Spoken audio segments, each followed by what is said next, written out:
It's a fantastic racing weekend, so let's start it together with this SRE GTE series race live from Mount Panorama. My name is Marco Barbanera. Behind the cameras, Scott Newton, and of course, Wei-An Chan will be with me in the commentary booth.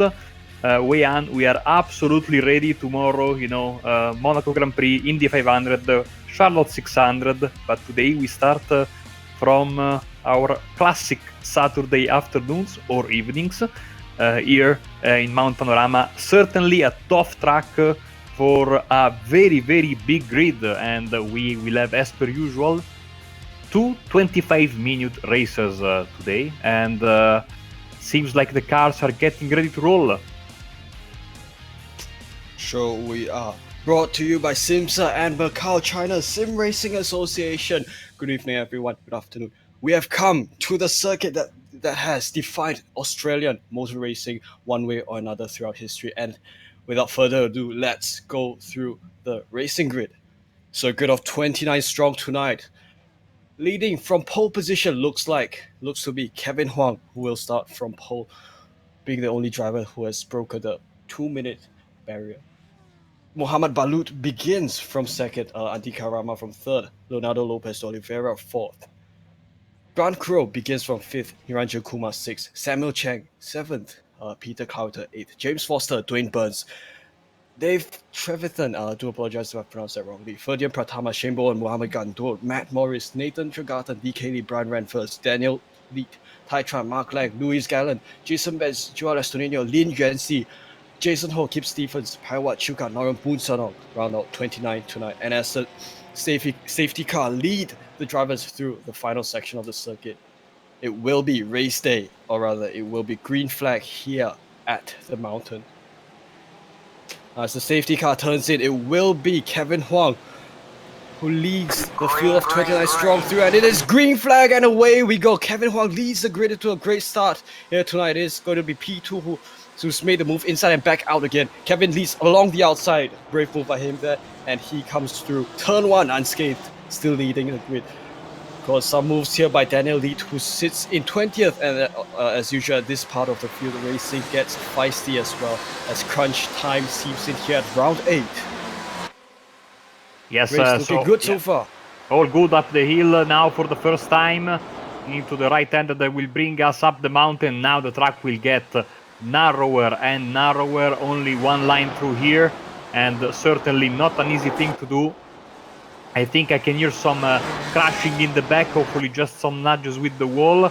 It's very, very tough to get around this track, especially you have no ABS. These cars are so wide, especially the Ford, the BMW, but all these cars are absolutely a handful to drive around here. But these drivers are absolutely proving themselves in this first lap. Everything is good, and now they start to go down the hill as they reach Skyline, and now the first lap about to end as we have a radio driver in the pits. I think someone that was involved in some drama at the start.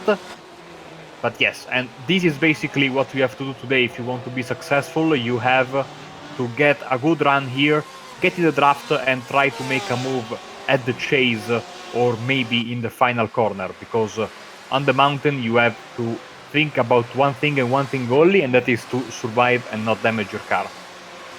It is wise for drivers to kind of segment this circuit into two distinct sections. Of course, this straight part, not exactly level, but it is more wide. This is where drivers will make their overtaking moves. And for the cars that have the speed, the straight line speed advantage, this is where the cars will shine. As we have a look at Joel Estonino right behind what looks like Tai Tran. And that looks like he's going to make a move on him soon. Of course, you have to have a car that is well balanced. Of course, a car that not only is able to master the high speed sections, that is being the first and last parts of the circuit, but also the mountain section where cornering ability is paramount to performance. Well, Wei-An, seems like everyone is behaving, at least in these first few laps, as they go once again up the hill. And seems like we have a 4-car breakaway, more or less.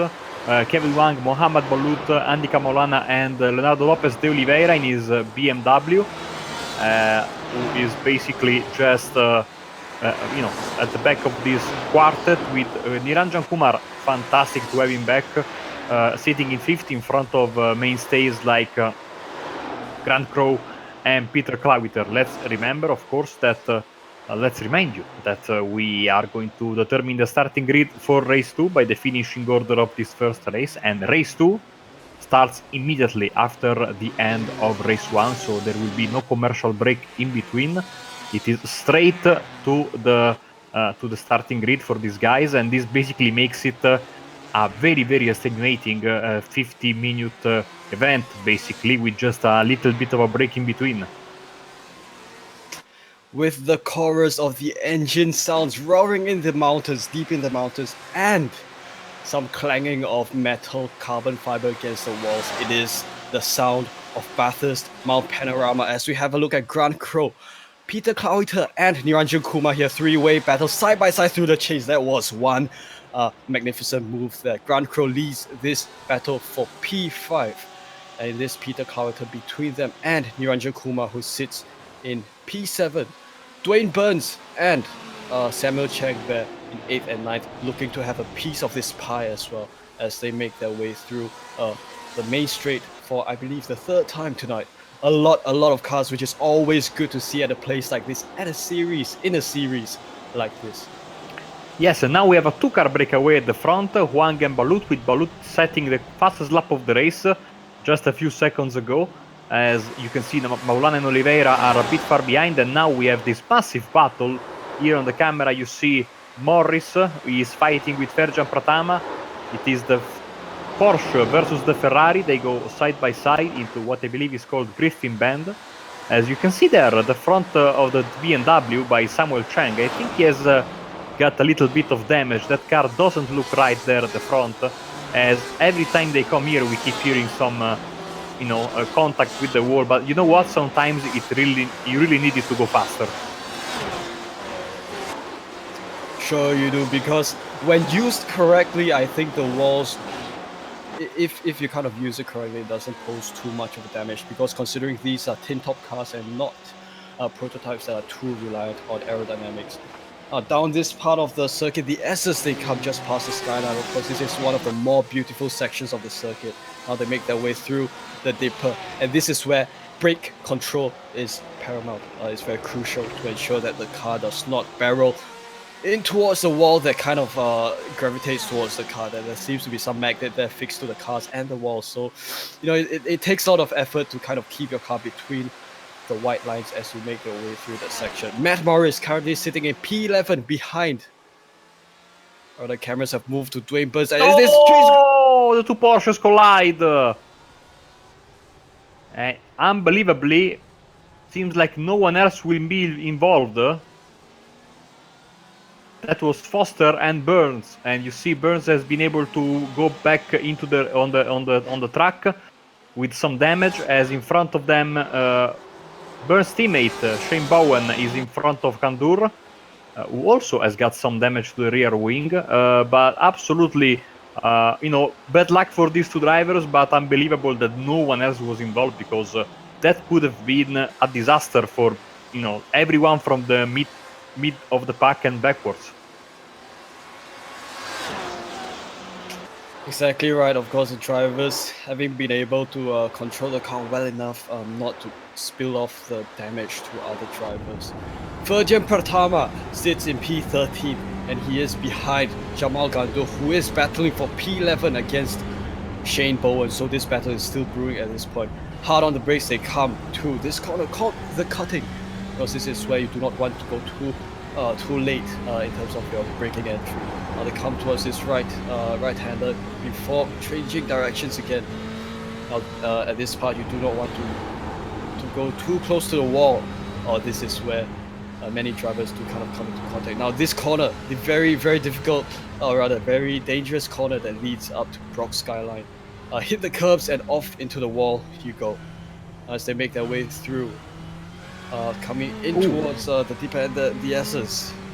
Ferjan Pratama living dangerously there. Getting very close to the wall. Oh! It touches the wall with his front left.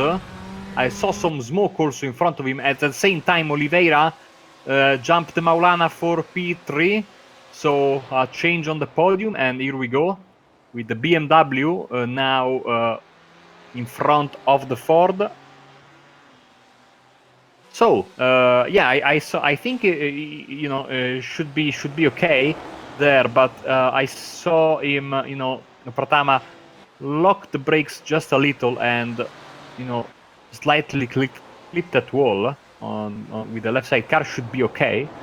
But he was leaving dangerously, as you can see. The leaders side by side into as they go into Mountain Straight. It looks like Mohamed Balut has come to make the move along the outside against Kevin Huang, and this into Griffin's Bend. Mohamed Balut takes the currently leads the race ahead of Kevin Huang. So great driving by both of them to facilitate this move. Into the cutting comes Balut. Of course, you do not want to take too wide of a line there, or it is very possible that the car from the inside can overtake you. On the gearbox camera of Mohamed Balut, re-ride on as we observe Kevin Huang and his choice of line into the wall. A little bit of a contact there, brush there, but still the car remains in top condition as he makes his way up towards the skyline. Careful not to touch the curbs there as he now prepares for the descent down the Eracers and towards the dipper that is coming up. If I am not mistaken, it's the first time that Mohamed Balut has led a race this season, as we say hello to the drivers in the chat. Not only of this series, as look at that, is Leandro Lopez de Oliveira very close to the back of Kevin Huang, Michael Evdoka, who Euro V8 champion a few seasons ago, side by side once again, and I see some damage on Balut's car. Not the nicest cosmetics to the car, as Kevin has retaken the race lead from Mohamed Balut, and Leonardo Oliveira comes up in P3. Look, these drivers are not going to give up, are they? As they make their way through the chase, changing of directions here as they go from top speed all the way down to third or second. Oh God, he's around. There goes Mohamed Balut, as it did look like a move between kind of a two ambitious move that in part with De Oliveira and Mohamed Balut, and I think the stewards will look into that incident. Grant Crow in P4, and Balut has dropped down to P5 unfortunately, and he is now sandwiched between countrymen from Impact SimRacing SimSA, Peter Clouter and Grant Crow, P6 and P4 respectively. That moves Andika Rama. I do apologize. Oh, sorry. No, I'm watching back on the stream what happened between Balut and Oliveira. It seemed like a clumsy move by both drivers. Seems like, more than clumsy, a little bit. They both went for the same piece of tarmac at the same time. I saw the effort in trying to avoid the contact, but that there was nothing they could do, because at that speed, especially when the cars are also starting to brake, the smallest of touches can cause big dramas. And Balut from the lead to 5th place in the space of a couple of corners, and now Kevin Huang has a little bit of free space behind him. He can use it to start maybe pushing a bit, trying to create some separation between himself and a very, very quick Leonardo Lopez de Oliveira, who has been able to come back from not a good start and up to 2nd place. Of course, that contact there wasn't really the best thing, but these things happen. And Balut, he had damage earlier, you can see from the rear wing, but that contact I don't think did him any favor. Hit him in the back where the diffuser is in these cars, and that's basically the biggest percentage of downforce produced by the GTEs. And that is, I think, going to be a struggle for Mohamed, but he has, all the interest to finish in a good position and go at it again in race 2. So he has to hold on, and he stays on track, which is a good idea.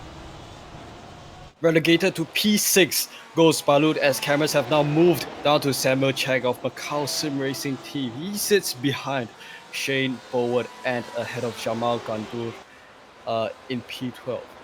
So this does look to be a battle for the last of the top 10 that both drivers are keen on. Of course, with a grid this big for a circuit like that, it is kind of it is expected that incidents are about to happen. Leonardo Lopez de throughout the Oliveira dropped to 3rd place, overtaken by Andika Maulana, so maybe a mistake for Oliveira, as Niranjan Kumar has disappeared from our screens at the same time, dropping several positions. So, you know, and it seemed to me like Oliveira had a decent gap over Maulana, so maybe a mistake from, let's see, oh no, he didn't have a nice gap. In fact, they were nose to tail with each other. On the inside was Andika Maulana, there, some damage to the front end of the BMW, and that was a nice pass, very well done, and now 2 Fords are in the lead. Both drivers going hard on each other as Andika takes P2. Of course, great driving by this young man himself. He's fending off another young man from the other part of East Asia. Now let's have a look at perhaps some battles that may be unfolding in at the other side of the grid. Balut, still adventurous as usual.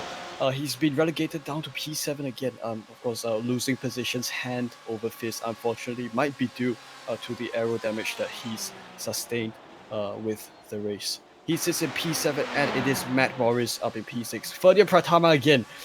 This is going to be a battle for P13 as Pratama goes full speed through the right-hander chase. And hard on the brakes, he comes through the chicane. You have to say that orange Ferrari there of DK Lee, absolutely fantastic, of the Japan Parts team. And I really like that livery. I love orange. My room is orange and blue and white, you know, mostly orange. And that is really, really nice. And he's been put under pressure by the other Ferrari of Pratama. You know, matter of fact that, you know, the first 3 Ferraris in the field are all in the shot right now. Trigarten, Lee and Pratama. And seems like Pratama, after his brush with the wall, is, you know, back in a good rhythm and trying to get past Lee as they head up for the mountain section. Through Griffin's Bend he comes as we ride on board Ferdian Pratama behind, rather as he tries to take P13 from DK Lee.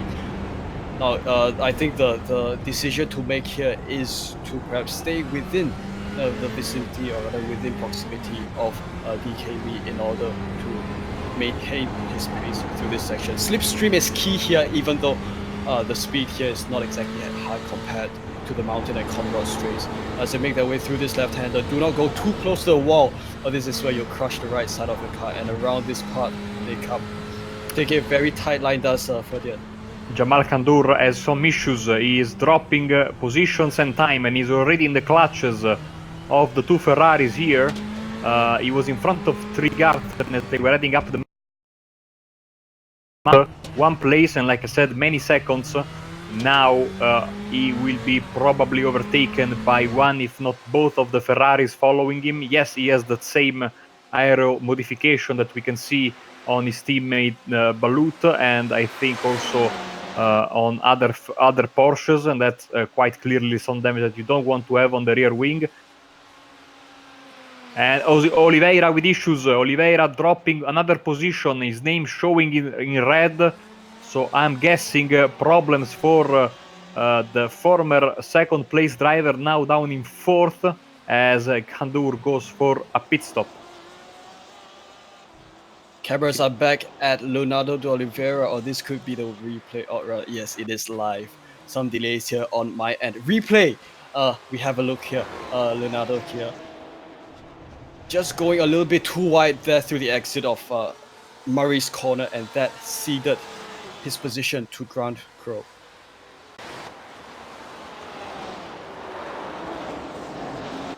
So, Weian, this mountain is really taking no prisoners in this first race. A lot of surprises, a lot of crazy moments, and you know, no lead is ever safe around here. So Kevin Wang really needs to be careful, because it only takes a small mistake to lose everything that you have gained during the race.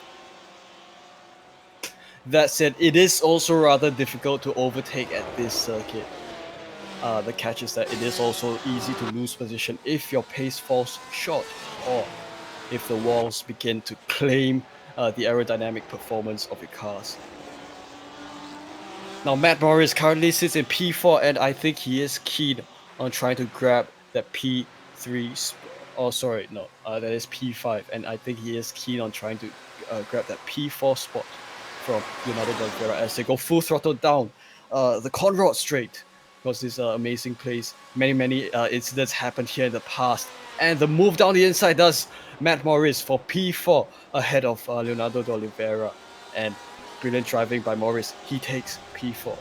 I don't know if you've noticed, Wayan, but drivers that make a mistake, even if they don't hit the wall, usually then tend to drop positions. It's like if maybe you are having a good run and you are feeling confident with the racetrack, then you make a mistake. Even if you have no damage, you suddenly become aware of how big could be an impact with the walls. You lose your rhythm, and the Oliveira has got some slight damage to the front, but his car is otherwise okay, and was very quick. But now he is dropping positions like there's no tomorrow, and he's in the clutches of Peter Clawiter, the real Peter Clawiter, not the AI version. That funny little story apparently made the rounds around the SRA social media, which I am surprised, but yeah. And it looks like he's going to put a move on the BMW very soon, even though Peter as well has got some damage, but not that big of a damage, but still a bent rear wing as well on his Porsche, sorry. Perhaps with machine learning capabilities that Peter Clawiter has under his belt, I think he is every second he's just learning the moves of each driver on this circuit, and also how his car interacts with this place. Now, be careful what you say here, because it is very likely that perhaps whilst driving, he may be observing what goes on in the minds of the drivers, and even the three of us here in the comms booth. So, Good exit from the mountain section, flashing his lights at the BMW in front of him, trying to get all of the slipstream is Peter Clawiter. Side by side heading into the contact chase. Seems like it will be an easy move for Clawiter, and he's up into 5th place. So for Leonardo Lopez de Oliveira, a very eventful race, and sadly the events are going in the wrong direction in the past few minutes, and is down to P6, as we already are in the 20th minute of this first race, so time is flying by. I can say for certain this has been the best race of the season so far. Absolutely great entertainment, and the thing that makes me happy is that we have another one coming straight after this, and the battles in this one are not over. As you can see, basically we have a series of duos all around the track, drivers of similar pace, trying to get a move on one another, and the two Ferraris here are still 1 place gained because of Gandur's problems, but still with DK Lee in front of Ferjan Pratama. Ferjan Pratama tries to sit in the slipstream of DK Lee, as there's going to be an attempt for P11 at this with 5 minutes to go in race 1. Through Griffin's Bend they come, of course. Griffin's Bend is a little bit off camber. Sorry, Mark. Sorry, Wayan, but Leonardo de Oliveira and Samuel Chang have just disappeared from the timing tower. I am guessing they had a bad hit or some connection issues. Either way, no connection issues. It seems like another kind of problem, but they have disappeared from our screens, and this promotes this battle to a battle for 9th place. So absolute bad luck for Leonardo Lopez de Oliveira. His race really took a turn for the south after being in contention potentially for the race win. And by the way, speaking of the win, seems like Andy Maulana is closing on Kevin Wang. Gap was 2 seconds just a few minutes ago, and now 0.8 of a second. Maybe a problem for Wang, maybe saving some fuel. What is sure is that he is under big pressure now. Look at that from the graphics, how much the gap has dropped in this last lap by quite a bit. And this could be a very tasty fight for the race win. Something that we are missing from this season is a proper shootout for the win until the final corner. The GT Academy finally sits in P2 while it is still Kevin Huang in the race lead, and look at how close Rama comes as they approach Griffin's Bend. As they enter the mountain section, it is going to be an uphill ride from here as they now go hard on the brakes and elects to go for a precise line through the cutting. As Andika Rama inches closer, their gap sits at just 0.3 of a second, so not much separating these two drivers as they come to this section where it is important to feather your throttle as you make your way through this particular McPhillamy's corner. As they make their way up the skyline, it does look like Kevin has brushed the inside wall a little bit there as he now comes for the roller coaster ride downhill. Yeah, Andika he's Rama in using P2. all of the track and then some. I'm convinced maybe a bit of those contacts are, due to the, this is a series that has drivers from all over the world. So, sometimes the latency can play some tricks on you. But seems like Kevin has been able to, stop, his the rat for just a bit. Even though look at the, the gap coming down and down on the left side of your screen. So we will have, I think, a fantastic shootout for the win in the final lap. The white flag will be waving for both of these drivers when they cross the start-finish line right now. Problem for Kandur. He toes back to the pits, out of the race. Sale La Blanca here in Bathurst. Final lap of race 1 starting now. Gap between the both drivers returns to 0.3 of a second as it does look like there's a little bit of a move there by Rama who tried to attempt the inside line. Onto the mountain straight they come. Full throttle as they go down this section. Of course, you want to Rama has to try to get as much slipstream as he can as he sets himself up for the entry into Griffin's corner coming right up. It is all or nothing between these two drivers because in real life V8 supercars we have seen many tight last lap battles, and it will be no different here in SimRacers Asia as we go into the last lap here in round 8 of or rather first race of round 8.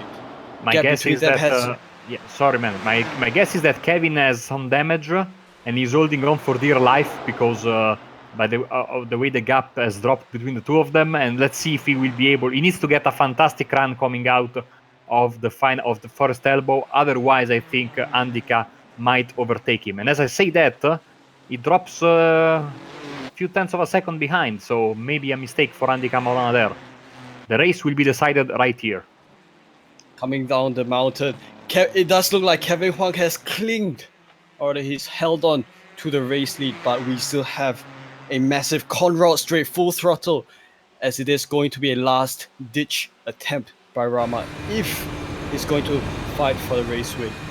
Gap between them is gradually reducing but still sits around 0.5 of a second. Kevin Huang now 0.4 of a second, reducing to 0.3 of a second as they now break through this chicane. Final part of second.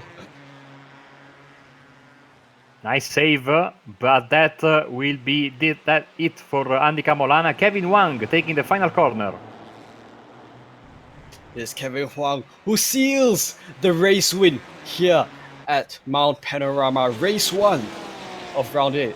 And cameras have moved down to Grand Crow as it does look like he will finish ahead of his AI teammate, coming home in P4 and Peter Clouter in P5. That right in front of him was Matt Morris. Great drive by him. He comes home in P3. Cameras down to Lin Yuanxi. Good to see him around here racing. Of course, brilliant new iRacing China livery that's been making rounds in the QQ chat that we are in. Of course, a little bit new color scheme. He makes his move on his teammate along the inside through the chicane. And I think it was a last-ditch attempt by Yuanxi for the last of the top 10. As Yuanxi leads this pack of 3 here, he will come across the final corner and the start-finish line in P10. Jason Ho in P11 and Ferdia Pratama comes home in P12. Just waiting for other drivers. Daniel Litt tells him for span right P13, and we are waiting for Dwayne Burns for Avatar Auto Racing. He will finish in P14, and he himself and Pariwachukan are the only two drivers left on the racetrack that we are waiting for, and then we will be going straight to the starting grid of race 2 and the official results as well, and it will serve for both of these purposes. I really love this first race. I think it was the best race of the season. The way they were fighting and the nature of this racetrack, Weihan, where every mistake is is very, very costly, made it absolutely a fantastic race, as every driver is home safe and sound, more or less, and that will be that for race 1.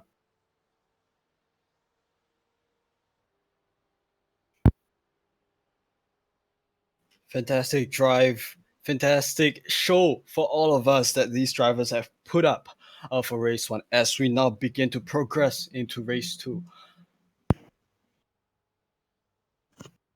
Yeah, just a few seconds. As you can see, it's a perfect day, not a cloud in the sky,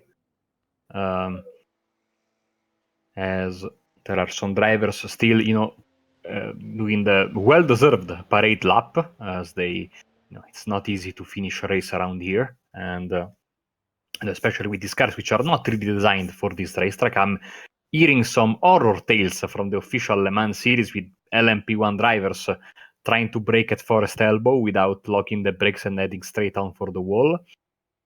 As we have a beautiful view of the mountain here. Someone is celebrating his victory and preventing us from switching to the second race, apparently. And here we go.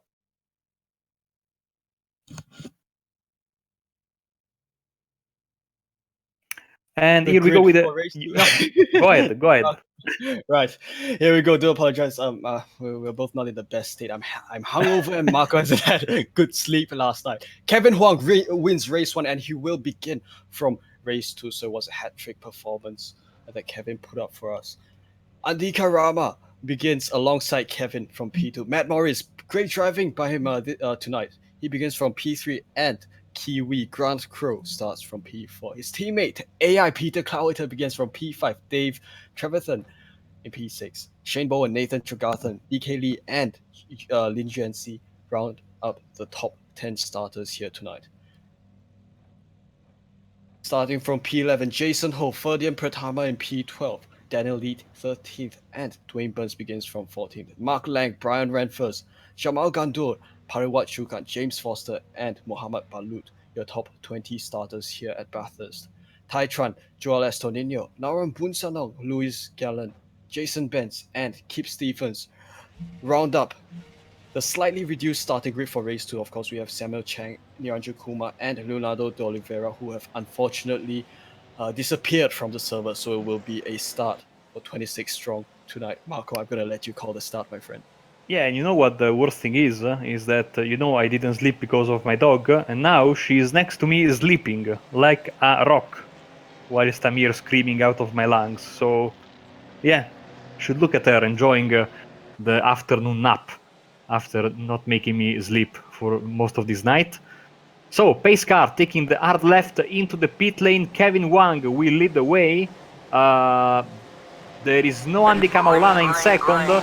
And here we go. That's the second race that starts now. So Morris will be promoted to second place. Crow, Calawitter, Trigarten, Bowen, Lin, Lee, Pratama, Burns as they round up the first corner and they head into the mountain for the first time in this second race, up Mountain Straight. Of course, drivers trying to find a bit of real estate. Morris going for the outside, as good defending there from Kevin Wang prevents him from doing a move. Status quo remains the same in the rear of the field, but seems like Morris is looking already to make a move, and he might do so as Kevin Wang makes a mistake. He loses one position, two positions, maybe even three, as they are fighting for bits of space that might not be there. Unbelievable tension, and everything seems to be settled for the time being. But Kevin Wang making a mistake, and he is in a tough position because two Porsches in front of him and a lot of ground to cover if he wants to go back to the lead of the race. As you can see behind them, the Ferraris are coming through. Trigarten, Lin, Lee, Pratama, and Renforce. They are all there. Bunch of Porsches. And the two lone BMWs left for the second race are sadly very, very far behind the rest of the field. Nice start and already some surprises, Weiyan. Absolutely. New race leader Matt Morris as Carrots have moved down to Ferdian Pratama, and it is him versus DK Lee for the umpteenth time tonight. Of course, Ferdian sits in P9 and DK Lee in P8, of course, owing to Rama's disconnection just a lap ago.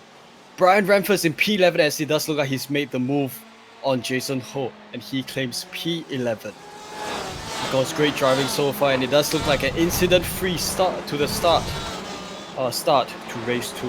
And Mohamed Balut not too far behind at all from Jason Ho, right up his rear bumper. Now this defensive driving by Jason Ho, which he has just tried, and now they go through hell corner, nearly coming into contact there as Balut takes the left side lane down this mountain straight as they go full throttle. Sadly for Mohamed, once again rear wing damage got in the very first lap. Now he's defending super hard against Jason, and is able to make the move, but once again I think some contact will force him to do the entirety of this race too, again with that rear wing damage that is so costly in the Porsche. So long way to go. Long race 2 is going to be for him, but he's already putting Renforce under some big pressure. You can see Balut seems like a man on a mission, absolutely not giving up in relentless pursuit, at least of a top 10 finish. And Renforce will have to do a lot of defending if he wants to keep his P11. Riding down the roller coaster ride downhill as we go. A bit of contact there against the wall goes Brian Renforce, and Balut is all the way up the rear bumper. Flashing the lights goes Balut as they make their way down towards Forest Elbow. Gap between them sits. As we just said, that Balut has made the move up for P11. Was a little bit of a risk that Renforce took, that taking that line down Forest Elbow. And it does look like Jason Ho a little bit in the background as he tries to make a move. He tries to have a slice of this pie. As they now go full throttle. What is that? James Foster in the Porsche trying to go too wide into a chicane. Wow, this is amazing stuff, man. Yeah, I saw that car, that Porsche from out of nowhere, peeking from behind the two Ferraris. That was a surprise, but a nice move from Foster as he moves up to. Now it is 11th place, because I think Dwayne Burns has had a problem and has had to tow back to the pits. So happened same thing to Ferdian Pratama. Now Foster is fancying his chances on Renforce, and it seems like he was able to complete the move with a long way to go into Mountain Straight. So up to P10 now is the Martini Porsche. Jason O with an over-optimistic move. Oh, it's a massive crash there. Almost identical to the crash that Russell Ingall provoked a few years ago in the Bathurst 1000. Wow.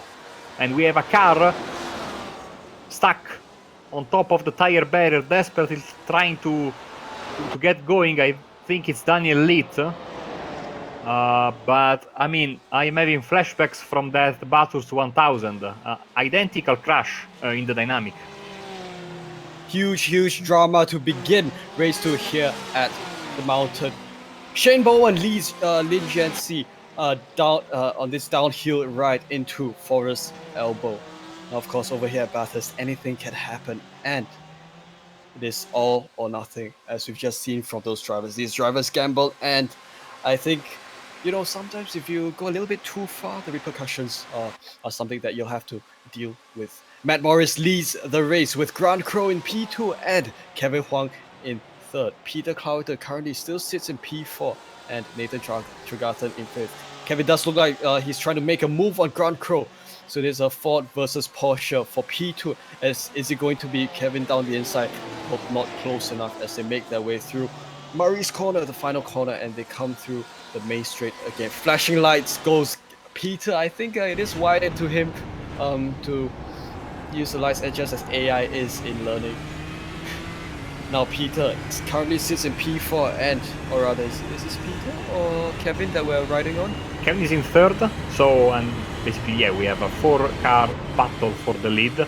Morris, Crow, the lone Ford in this battle, and Clawiter is in the Porsche as well, and these guys have managed to pull clear of Trigarten and Bowen.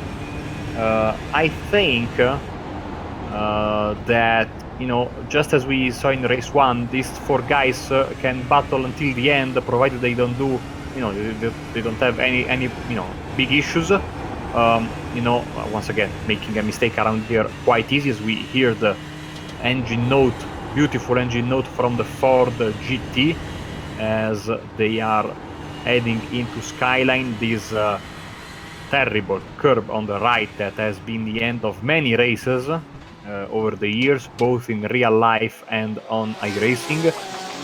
Yeah, there's nothing between these top 4 guys. Absolutely fantastic stuff in battles today. Really, SRA GT series, you know, it's a fantastic race weekend, and the SRA guys are honoring this fantastic race weekend with a mega battle on top of the mountain. Another fantastic race in race 2, and we still have a bit to go. 7 minutes and 49 on the clock of 25 scheduled for the race. Top 4 drivers appear to be in a trust, as it is UNC who's just made a top speed right-hand move into the chase, and he takes P6 from Shane Bowen. Now there are 5 more drivers ahead of him, but the gap now between UNC and Nathan Trigarten sits at just under 3 seconds. UNC leads Bowen through the final corner, and he holds on to P6. With DK lead not too far behind, this could well develop into a 3-way battle for P6 as the race progresses on. Of course, the top few drivers here, they do appear to be in a trance, as each of them try to strike a balance between conserving the pace and ensuring that the car does not go wayward into the wall. Jason Benz ahead of what looks like Titron. Battle for P12 here as nothing stands between them. Full throttle down the mountain straight. They come. Yes, and look at the way the track changes elevation there. Now we don't have a pit stop in this series, but in many series, when you come out of the pits here at Bathurst with cold tires, you go over that crest. Usually, if you're not careful, you are going to end up in the fence. So even coming out of the pits is dangerous around this particular racetrack. Jason Benz, I think, a new face in the championship for cross-continental motorsport, driving the number 100 BMW, a number that BMW used in IMSA competition more than a few times, especially I think a couple of years ago, to celebrate the 100 years of BMW. And yeah, seems like he's having, you know, a good race. Not a lot of cars around him, so it seems like he will be good to go for you know, a good 12th place finish. Porsche versus Porsche, and it's 2 of the best liveries in the field. Pariwachukan from Thailand and Jamal Khandur, SimRacing Middle East. Oh dear me, is he going to save it? No, he didn't. Smacked into the wall, lost the bonnet. From what I've seen here, Weian seemed to be like a massive case of lag contact, because I don't think that they touched each other. Yeah, it does appear that you know, your location, your network plays a part, especially in a circuit like that where close quarter racing is pretty much essential to a race like that. UNC sits in P6 and he still leads Shane Bowen. But of course, the gap between them is hovering around 4 and 5, now down to 3/10 of a second. Up the mountain they come. They've just made their way through the cutting, and I think they've brushed the wall a little bit there as they now make their way uphill through this right, and then a sequence of gentle left corners. coming through this corner, which bites you, especially this corner that's upcoming here. Through the skyline they come. Of course, this is not exactly an easy part of the circuit. You have to be on top of your car all race long. Riding on the bumper camera of Lin's car as we observe Shane Bowen's choice of line as they make their way through this part of the circuit. Full throttle now as they have the Conrod straight ahead of them. And Lin is having quite quietly a very, very good race today, both in race 1 and race 2. He is absolutely, consistent and he's not taking too many chances. Driving with his head, I should say. Let's see how he approaches this possible fight with Bowen. See how it goes, because also at the front, also getting closer and closer. I mean, it is as close as it was always was, but it's still this close after 12 minutes of racing. Let's see how it evolves. I mean, we have 17 cars left, so the track has taken its toll, both on the virtual race cars and on the real drivers, because the frustration can be quite high, and I'm sensing a little bit of drama for some of the moves that have been done today. It was, an unusually, physical meeting. This one in a very, fair and full of championship that is full of respect. By the way, DK Lee is going neck and neck with Foster in his very curious car, because it is the classic, modern day Porsche GTE livery, but in a martini taste, I should say, and it's really smart, I have to say. It's a good intersection of new and old nostalgia and novelty. Because Martini and Porsche go way back in the past. Of course, both brands have a huge history with each other. James Foster in P8 as he fends his position against DK Lee, who sits in P9, and the gap between them sits at well above 1 second. As they take the roller coaster ride down what is the S's just past the dipper, and they go on the brakes now for the Forest Elbow. Let's see how close he goes to the wall. Not exactly that close. Could have been a little bit closer for the lulz. James Foster in P8, and he's extended the gap by just a little bit.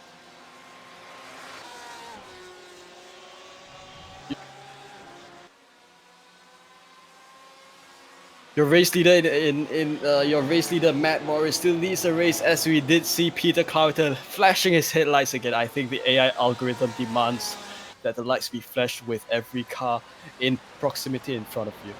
Peter Carter sits in P4 as he rounds up this four-way battle pack for the race win. So with not much time left, I think with around 10 minutes to go to the end of this race, am I right? Yes, we are 14 and 35 on the clock.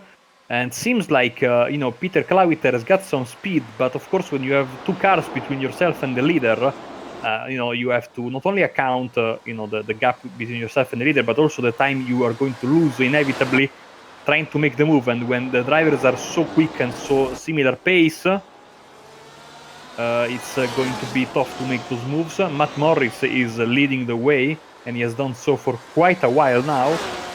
Crow and Wang second and third. Wang has never really recovered from his mistake at the very beginning of the race.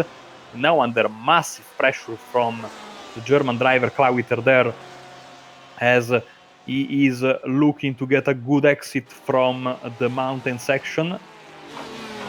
Let's see how it goes, because I think that that is I think Kevin's connection hitting the wall more than Kevin's car, but still never a nice sound to hear when you are in the race car proper. But now they are all of a sudden once again very, very close to each other, with Kevin closing in on Grand Crow. And the more these guys battle, the more Morris will be happy, even though I think that Morris is still very much in this battle. So, if he wants to win the race, he will have to fight really hard for the next 10 minutes or so, because Crow, Wang and Clawiter are not going to give up. Sure, they are. The average gap between them sits at perhaps around 0.5 of a second. 4 to 5 tenths of a second between each of them. But it does seem like the battle has been slightly condensed, or rather, this is beginning to form a breakaway because these 4 drivers are a whole 8 seconds away from P5 Nathan Tregarthen. Now as they go full throttle down the mountain straight for another time, they come over the crest. Of course, in the V8 supercar, that is one section where you have to be very careful with your throttle as your car can fly. Through Griffin's Bend, the right-hander here, and it does look like Grand Crow is all over the rear bumper. Is this going to be a move down the inside? No, not close enough as they make their way through the cutting. Man, I am tense and I'm not driving. I'm trying to get in the head of all of these 4 guys and thinking, how much chances are they having to take, to stay close to their opponents or to stay in front of them, how close to the walls they have to go, and still these final few minutes that will last like hours, because when you are under pressure, it is really, really tough to, make the time go away and the laps go away quickly. It seems like every corner is an opportunity either to get past or to make a big mistake. Oh, and here we go! The big one in the mountain. Several cars involved, Crow, Wang and Clawiter, all 3 of them have stopped. And that is exactly what Morris needed. Big roadblock, now they are getting going once again. Some big damage for Kevin Wang, the race 1 winner. He cannot go straight apparently. And that's it for him. Wow, talk about a commentator's curse, or a prediction maybe, because it was not really a curse. But there we go, Crow hits the wall, Wang and Clawiter have no way to go, and then some more crashing there. See, Grand Crow is in P11, I don't know about you, but that's incredible, incredible, Weian. It was so close, and it only takes one mistake, like we always say around here. One mistake from an opponent, and you can get involved even though you are absolutely innocent bystander. Not something that the 3 drivers wanted to experience, but now we have... Weian, I think you have been replaced by an electronic AI as well. I do apologize. Now you are back to your human form. Thank you so much, Marco.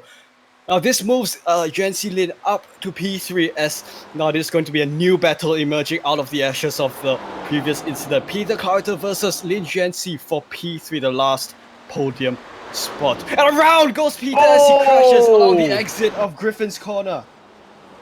And that could be another traffic jam just within 1 lap of each other. Wow, what an incident at this time of the race. Just exactly what the top 3 guys in the in the race needed to preserve their lead. Yuan Xilin on fire as he comes up towards Brock Skyline, working his way uphill this section of the circuit. Brock Skyline, he comes, and cameras have moved to Shane Bowen as he tries to close his gap with James Foster. Of course, James sitting in P4 and Shane Bowen in P5. Just a matter. What had been just a matter of a few laps, a lot has changed in the standings. Absolutely unreal what's happened in this second race. The first one was, exciting more from a driving standpoint, but this one is really, taking us by surprise, especially in these final few laps with this big crash that we had. And Morris will waltz towards the start-finish line, I suppose, given that he has got 11 seconds over Tregarthen. But Foster, Bowen will fight for 4th place. We also have, I think, a battle between Gandour and Benz, who is having, of course, with all these retirements, the guys that have been able to keep it clean, keep it on the racetrack, will be rewarded, and some drivers will get some very well-deserved points for finishing in a good position. I'm seeing Kevin Wang trying to continue, but his car is absolutely crabbing left and right. He's down to P12. Also, Renforce passes him now, so down to P13. Crow is in 9th, trying to hang on. Clawiter had to tow back to the pits after his crash here 1 lap ago. So, chaos and more chaos. I talked about this with you, Weian, before we went live, and in the second race especially, that has quite clearly been the case. Honestly, it is what you expect when you come to Bathurst. Certainly no less than our expectations for what Bathurst has in store for these drivers. Well, of course, it is the mountain of Australian motorsports, as it is probably known, because it's one mountain that demands a lot of respect. Anywhere less than that, and the wall comes to you. Shane Bowen in P5 and James Foster still in P4. And your refreshed top 10 after these incidents stand as such: Maurice Tregarthen, Lynn Foster, Bowen, Lee, Gandur, Benz, Crow, and Hytron.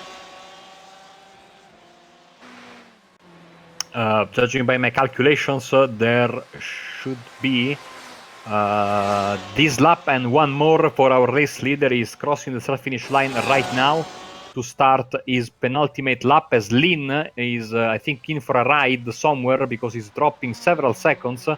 I think he skipped the chicane there, so better to skip the chicane than to end up in the wall.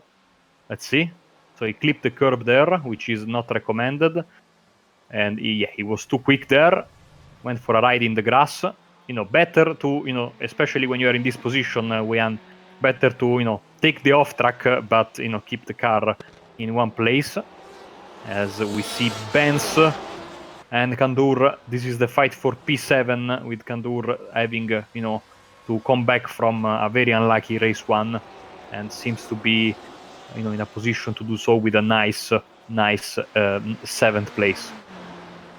Jamal better run, because it does look like the police is hot on the tail of Gandur, because a brilliant livery that Jason Benz has. It does look like the Victoria Police, as the police goes along the outside. No sleeping policeman on this circuit, so not too sure if that's fitting through Griffin's Bend. Jamal that is why Jamal is blinking in and out. He's trying to activate some kind of superpower to escape from the police, basically, but to no avail. We also have a police car in the Monday MX5 series, so it's always nice because it gives way to 1,000 cheap puns, But yeah, I didn't notice it apparently. Thank you for letting me notice that. The highway patrol, I think I can hear on the left side of the car now. So yeah, absolutely. Beautiful livery, I love it. Sirens should begin flashing soon, maybe wailing sometime soon, but of course the engine of the spectacular engine note of the M8 trumps all. As they make their way through Forest Elbow, Jamal has failed to activate his radar jammer, so Constable Benz still all the way close up the rear bumper of Jamal Gandur, as this is going to be the move along the left-hand side of Jamal Gandur. A slight edge in positional advantage that Jason has just obtained, as they go too wide edge. Jamal back. He's just made the move down the inside, and Jason goes up to P7 as they make their way through this chicane. A little bit on the grass goes Jason, but he seals the move for P7. Jamal relegated to P8. And I'm not too sure if that will amount to a fine. Jamal Gandur very wide. Look at the amount of detail on that BMW, because the police script, just as in real life, is backwards. So when you look in the mirror, you see it on the in the right way. So perfect tactic to scare your opponents. I would add a little bit of blue somewhere in the car. I tell you what, just to keep that extra, and that's what they say basically in the. I think in the Nürburgring 24 hours. Basically, when you are about to be lapped, I think you see behind you in the car that's lapping you in his number, in his LED number panel, you see a blue light, and drivers always tell that they always think about being chased by the police, even though they are racing. So that's basically so inside us that the blue light means usually not good on the road. Here is a guy that is having a good day, especially a good second race, Matt Morris, and he has been able to resist the pressure Weyan, and then having a big gift from his opponents, but you need to be in a position to take advantage of such gift, and he was. Fantastic race in the lead, and is about to win this second race here at Bathurst. Up the peaks and down the valleys of the mountain at Panorama at Bathurst.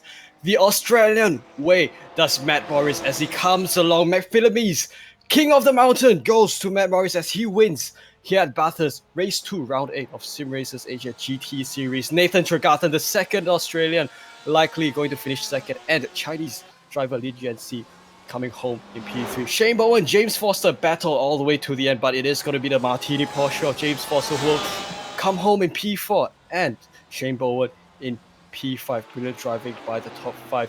A battle down here. Kevin is not done just yet as he battles for P11 with Tai Tran. All the way up the rear bumper of Tran goes Huang as they take their roller coaster ride downhill. You see that Porsche jumping, flying through the air there? Absolutely incredible at the dipper. He took it a little bit in the wrong way, but he was able to land on 4 wheels and keep the position. But I think that Kevin will have the better run coming out and into Conrod Straight. Now, side by side go Huang and Tran, as it does look like Kevin is going to edge out Tran through the Conrod Straight, and they now go top speed down the chase. It is likely going to be Kevin Huang who will now cling on to P11 after the disaster earlier on today. Kevin Huang switching directions, turning right as he comes through the second last stretch before making his way into McPhillamys. Oh, sorry, not McPhillamys. Marius Corner, the left-hander. Here he goes. A little bit slidey there as he comes home in P11, Tai Tran in 12th. And Pariwat Chukan in that beautiful-looking Porsche livery comes home in P13. Yes, and here comes Brian Renfors to round up our finishers for this second race. Wow, we need to catch our breath because it was intense to say the least. Congratulations to Matt Morris, Tregarthen, Lin. Very well deserved podium finishers. It's yes, time for Bathurst jump, says Lin Juanzi in the chat, and he asks us to switch the camera on him. I remember we had here in Bathurst the final round of the Italian Cadillac Championship, my first foray into broadcasting with terrible results. Since it was the final round, all the drivers tried to do the jump at the end of the race, and it was a thing of beauty. Let's see. It's very tough. Yeah, you need to get it right. Let's see. Top speed! Oh dear! Up in the air he goes. Oh, I think man. SpaceX is gonna knock on his door for employment for some rocket technology. Oh man! There we go. A signature of iRacing Bathurst. Of course, that's something that you cannot not do if you're a driver on iRacing. Of course, the downforce on this Ferrari is probably a little bit too much.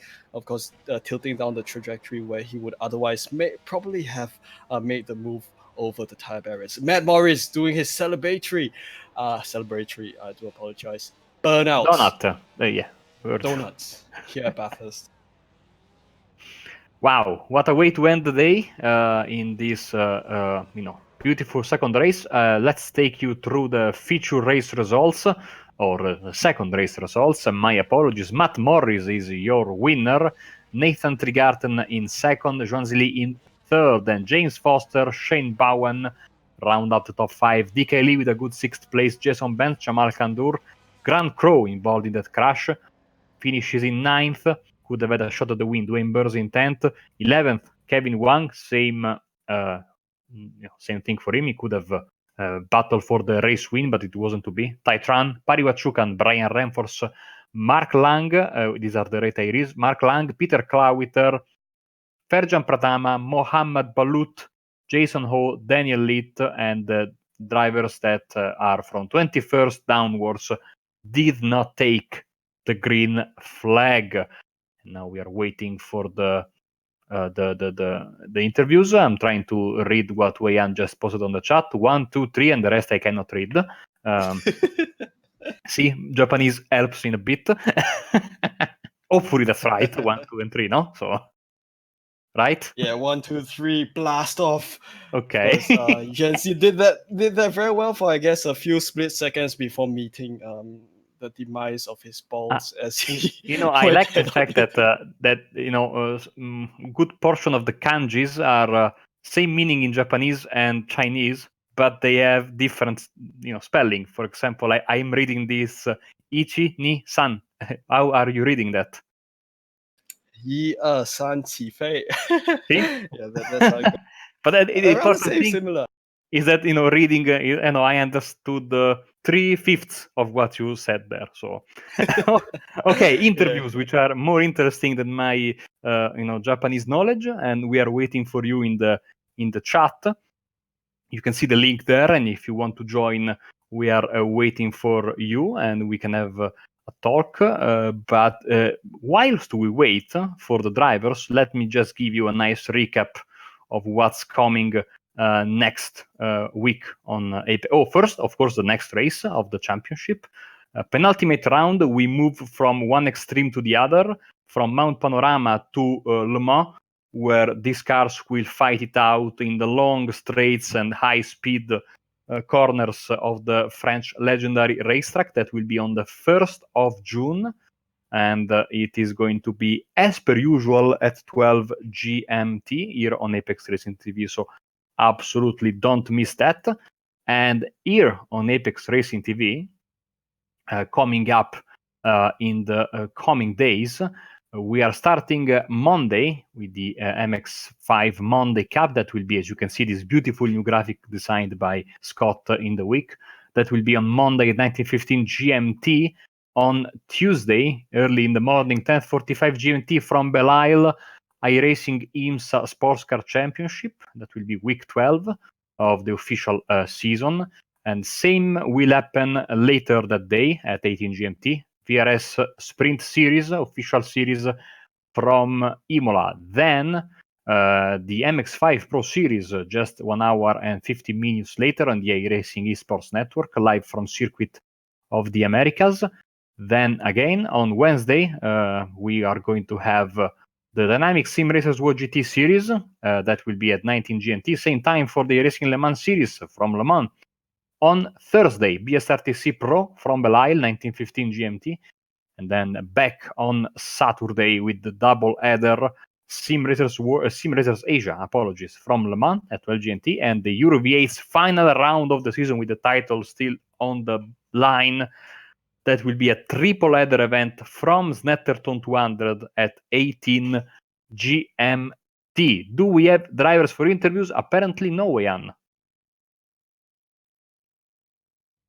Just a second, let me just get the word out for a little bit. It's always nice to have a little bit of a kind of an interaction with the drivers who make up the action here at this race. Of course, the people behind the screens here. Of course, you see them driving fast, but most of the time, you'd also like to get a perspective of how things go on track. You know what? While we wait for drivers to come, why don't we give our usual shout out to the awesome sponsors of this series that make this possible?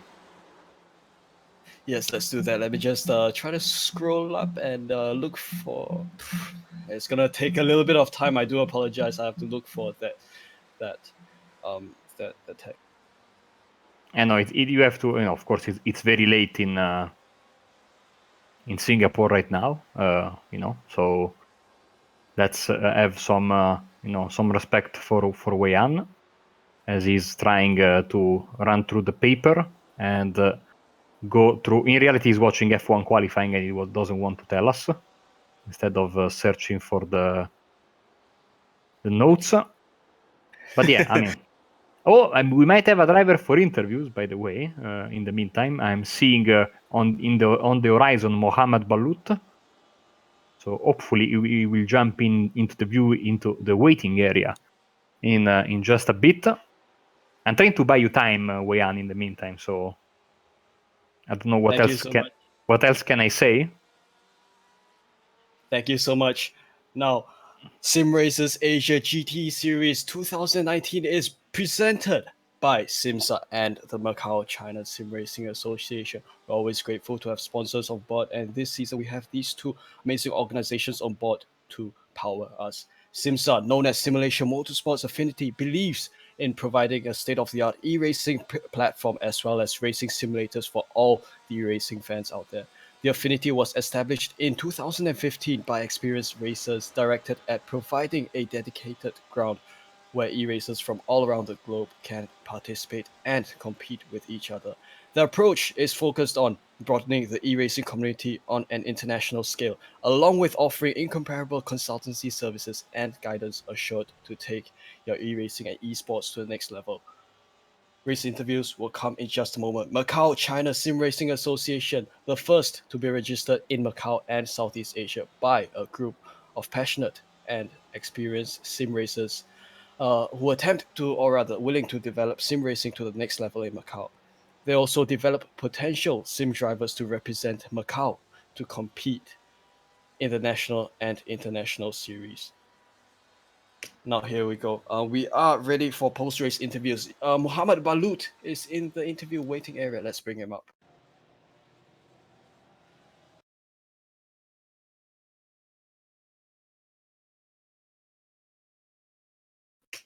Hello, Muhammad Balut. Hope you're having a good morning over at Texas. Do understand you had quite a race for yourself so far tonight. Now, Muhammad, please share with us the race and how it unfolded from your perspective here.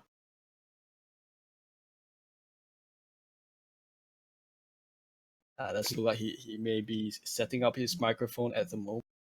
We always have some very shy drivers on Saturday afternoons or evenings. So Nathan Trigarten, I think, will also be with us in just a second, more or less, as we are,